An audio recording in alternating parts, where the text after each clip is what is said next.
Hello, ladies and fuckermen. My name is Lemangs, and before we begin today's episode, let's just get something out of the way, shall we?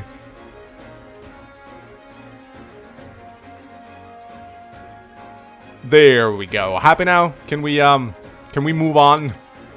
Good.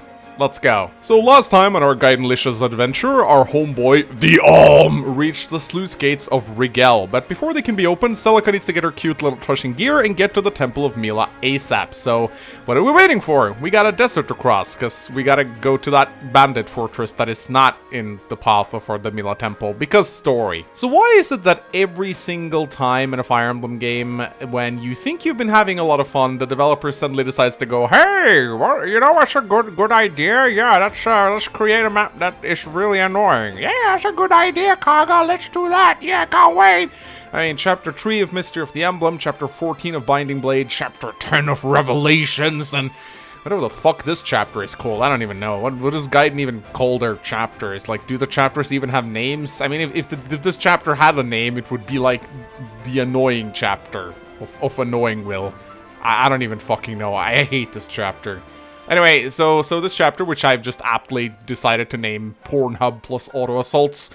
Why, you may ask? Cause that's exactly how I intend to beat it. Fuck this map. I ain't even gonna play it. So yeah, I'll see you guys in a bit.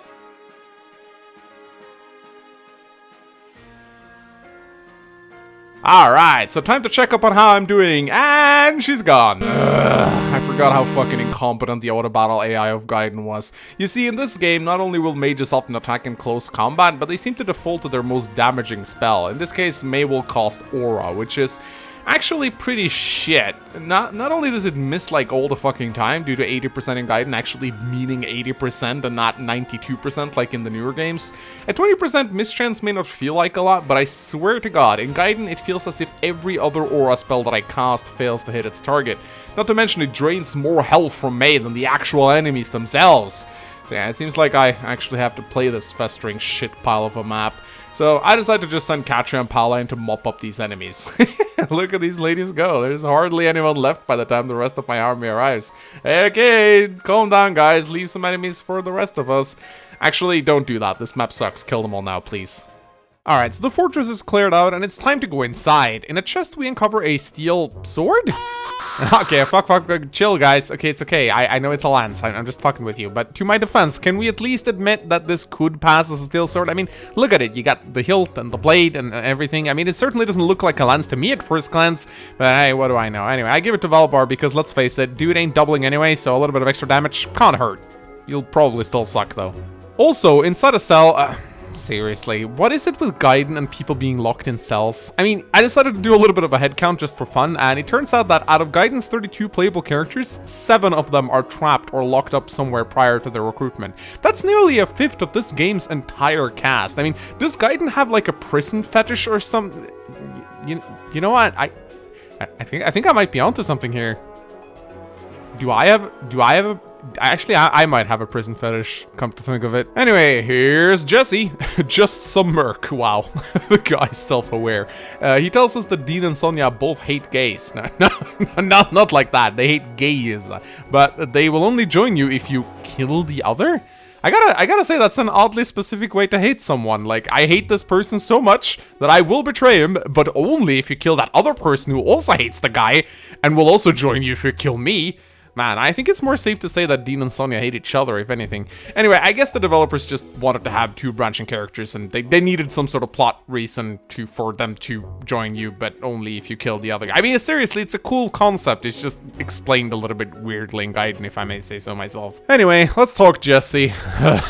What's the point of this unit? I mean, another mercenary, as if you needed more of those. I mean, his bases aren't terrible for his level, but what do you want with a level 6 unpromoted mercenary at this point? Even with regular experience gains, both Saber and Kamui should already be Myrmidons at this point. I mean, my Saber is close to Dreadfighter level. I mean, I guess his growth rates are decent by Gaiden standards. 40% skill and speed is about as high as it gets in this game. In order to try and make a proper unit out of Jesse, I smacked the Angel Ring on him to help his stats out. We'll see if I can make him work somehow. Alright, so it's time to ask ourselves a very important question. Base stats or boobs? Base stats or boobs? Base stats or boobs?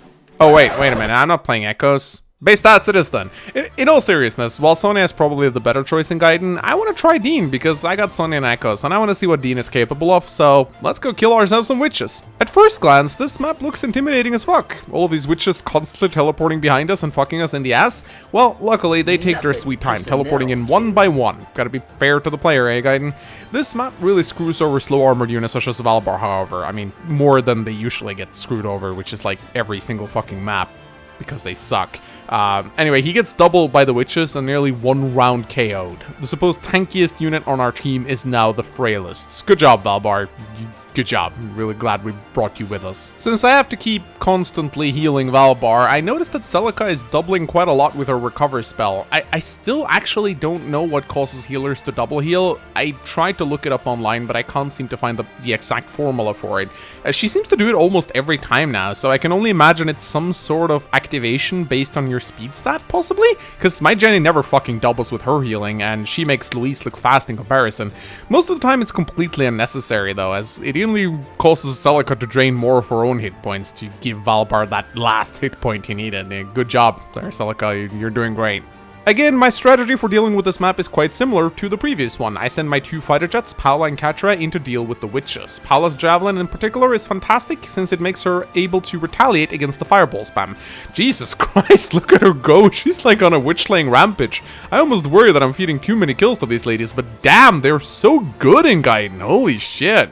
Haha, little girl and company, you're going to die. I love Gaiden boss quotes, they're seriously amazing. Ah shit, she has Excalibur, this is gonna hurt. Ah, never mind, just Catra things. Well, she may not be able to do a lot of damage to my mounted magical walls. Sonya does have a ridiculous amount of defense thanks to her steel shield, but luckily I have a mounted stud that's good at penetrating hard surfaces, if you know what I mean.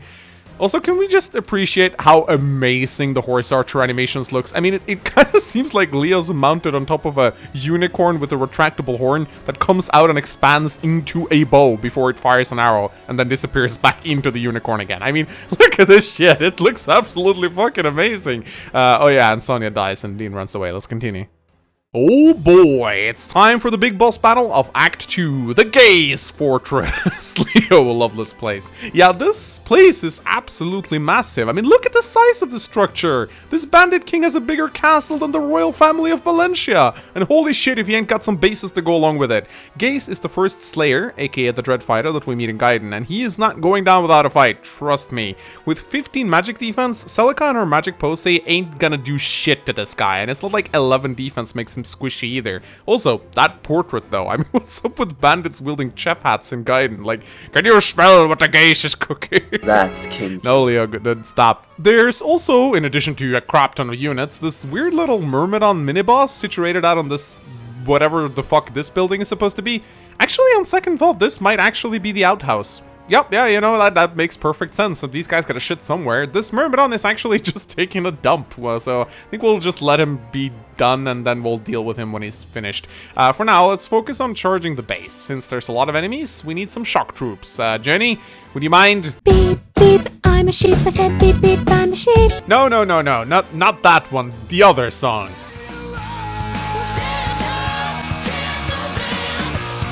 Thank you. Now, this battle really has it all. We're met by snipers behind walls, deadly casters bombarding us with spells, witches, mercenaries, summoners. This really is a fight with a capital F, and one of the most enjoyable ones I've had in Celica's party up until this point. I gotta hand it to Gaiden. For all the shit it throws at you, there are some good encounters mixed in with the rests. 2 witches teleport behind our lines, but luckily they run right into our mess soldiers, who keep them occupied long enough for me to deal with them. Paula tries to deal with the Myrmidon, who seems to be not taking his shit, but discovered that he's a bit too strong for her, so she hightails it out of there. She and Catra got bigger fish to fry anyway. There's some squishy mages and cantors with their names on them out there, so let's go get them. With a sea of mercenaries, bandits, and even summoned skeletons charging down the hallway, I send in the only guy in my group I trust to survive the onslaught on the front lines. That holy sword will prove very useful to smash down the enemy summons as well, and trust me, those skeletons are not going to stop coming anytime soon. You better have a fucking way of dealing with them. In a momentary lapse of judgment, however, I decide to put Kamui on the front lines next to Saber with his boomstick, and in doing so, I completely underestimate the movement of Dread Fighters, causing the King of Chefs to charge at me. Grr, is this already the end of my kingdom? Then I'll drag you all down with me to hell! Man, again, Gaiden boss quotes, gotta love him. Man, look at that thing. Holy shit, it looks like a mix between a samurai and a stormtrooper. Well, Geyse may not hit particularly hard on his own, he doubles everyone in my army, and he also's got around an 8% chance to crit, so going up against this guy is nerve-wracking to say the least. While my frontline fighters are busy pinning down this atomic samurai, I send Paula and Katria around the flank to take down the enemy summoners. I gotta stop that endless tide of skeletons somehow. However, fucking hell, I forget how fucking far this guy moves. No, Katria! Shit! Jesus Christ, this map does not fuck around. Alright, so take two. This time around, we make sure to situate Paula and Katria far away from Geyse, and we'll have Saber tank him this time around instead of Kamui. Ah, yeah, now this is an epic clash. It's not every day you see Saber getting doubled. Geyse is literally blocking the finisher. Saber can't finish Geyse. As Geyse runs down to the southern heel tile to regain his health, I send Saber up to assist Paula and Katria with taking down those annoying Cantors. They're pretty tough, but they go down, and now I literally only have the boss left to deal with. He's tough as nails, but slowly, bit by bit, I chip down his hit points until he's low enough. Now to think, who should deal the final blow? This guy is probably worth a lot of experience. It should be someone who could really use it, you know, someone under-leveled. Hey, Jesse, earn your promotion. Oh. Oh well, that sucks. I ain't restarting for Jesse. Since Geyse was pretty close to dying anyway, he goes down pretty easily. Ironically, it is Boy who lands the final blow, despite only doing 1 damage. I hope you're proud. Yeah, occasionally I am. How could I, ugh. Well, that's a death quote. Now all that's left is to deal with the outhouse Myrmidon, which Atlas have been steadily locked in a stalemate with for the duration of the entire encounter. It doesn't look to be going anywhere, so I send down some, artillery to assist him. And with that, we have conquered the Gay Fortress, and as with any sensible game, that means it's looting time! Inside the fortress, we find a, wouldn't you know, another prison with people in it. How fucking original, Gaiden. Hey guys, people are complaining that, we have too many characters inside jail cells. That is a problem. Okay, I have a plan. Let's put the next recruitable character outside the cell. Perfect! So, we meet Dean, who claims that the Vile Man had it coming. What were you doing fighting for a guy like that in the first place, Dean? And why did you require us to kill Sonya before you joined us? I guess these are questions we will never have answered.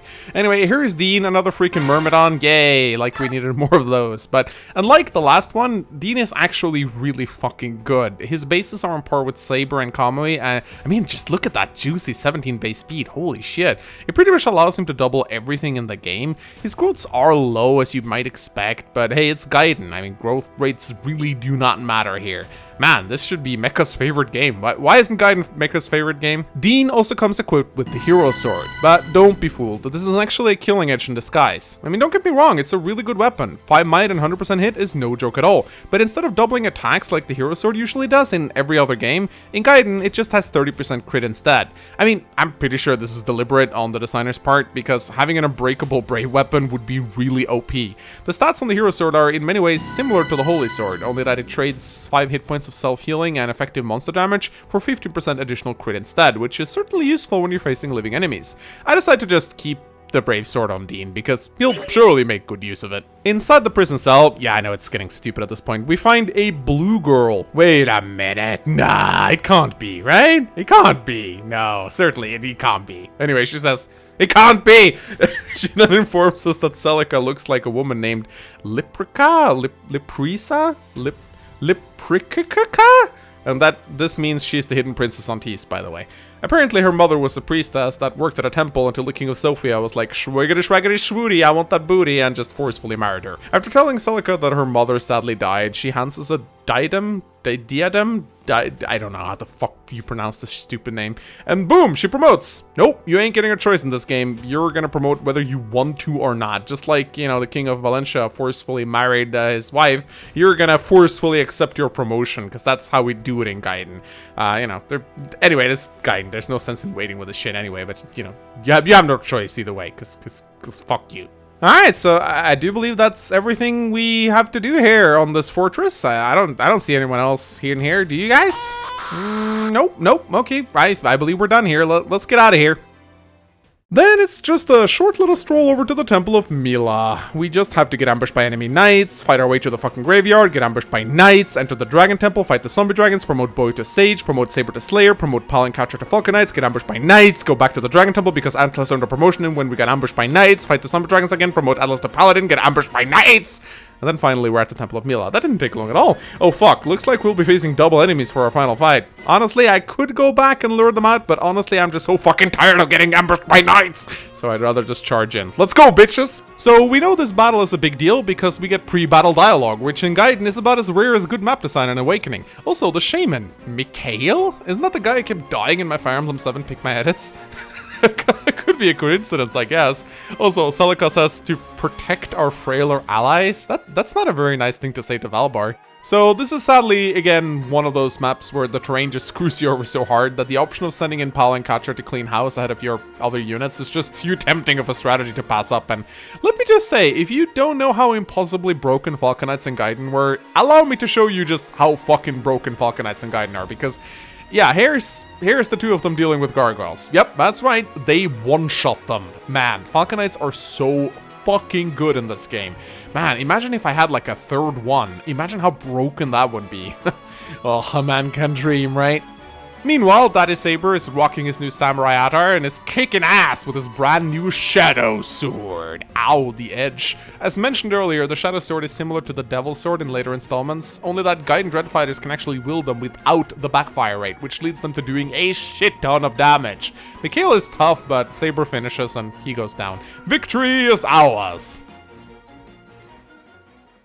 Inside the temple, we got told that Mila was abducted by Emperor Rudolf of Rigel. It really makes you question what kind of a pussy goddess gets abducted by a human. I mean, Rudolf is a badass, we all know that, but she's a freaking goddess, how can she just get captured? We also get told about the great shaman Adolk, who apparently have the power to summon zombie dragons. I'm sorry, Gaiden, but those things stopped being scary in Act 2. Also, apparently Rudolf sealed Mila away with some sort of plot sword? I guess that explains how he did it.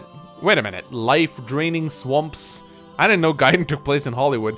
Also, lastly, they tell us that we gotta open the floodgates on both sides, because, you know, that's what Alm heard. Oh, look, Blue Girl is here. She's been very busy. She's all over the place these days. She tells us about the Lost Woods. Oh, God. Oh, shit. Yeah, wait until we get to that piece of shit. And apparently there's a sage in the hamlet. Yada, yada, yada. All I want to know is how I can get my hands on that treasure chest. Seriously, that thing is taunting me. Give it to me! Down below, we encounter two lion heads, and for once, it's actually sort of a tricky choice, as we have to decide between power and experience. Now, certainly experience is tempting, but power is just so damn important in this game. I think this went over quite a lot, and I struggle to decide which of my dudes should get the power boost, but in the end, I decided to drop 3 points on Kamui. He's already pretty fast, so he doubles most enemies, meaning that power is essentially doubled on him, and it's always nice to have another high damage Myrmidon on your team, especially if you know what's coming up in Celica's late game. And finally, we reach the annoying dude in charge of the floodgate, who tells us that he would only ever open this gate for a royal. Man, I'm glad this guy didn't swap places with the dude over at Alm's side. That would have been interesting. Anyway, Celica's like, bitch, please, I got this royal seal of Sophin approval. And he goes like, forgive my rudeness. Yeah, boy, the sluice gates are opened. Over at Alm's side, we also open the gates, and thus Chapter 3 has ended. Man, this was a long-ass part. Join us next time as we continue on Alm's side into the heart of Rigel. Oh boy, Nui Baba. Can't wait to do that one. Right, that's it for this part of Fire Emblem Gaiden Joke. Hope you guys enjoyed it. If you did, remember to slap like, comment, and click the retarded bell. Also, I'd like to give a huge thank you to my amazing Patreon supporters. I got a few new ones after the last episode. Welcome aboard, and thanks a lot for supporting me. It really means a lot. Anyway, my name has been Mangs, and I guess I'll see you guys next time. Bye!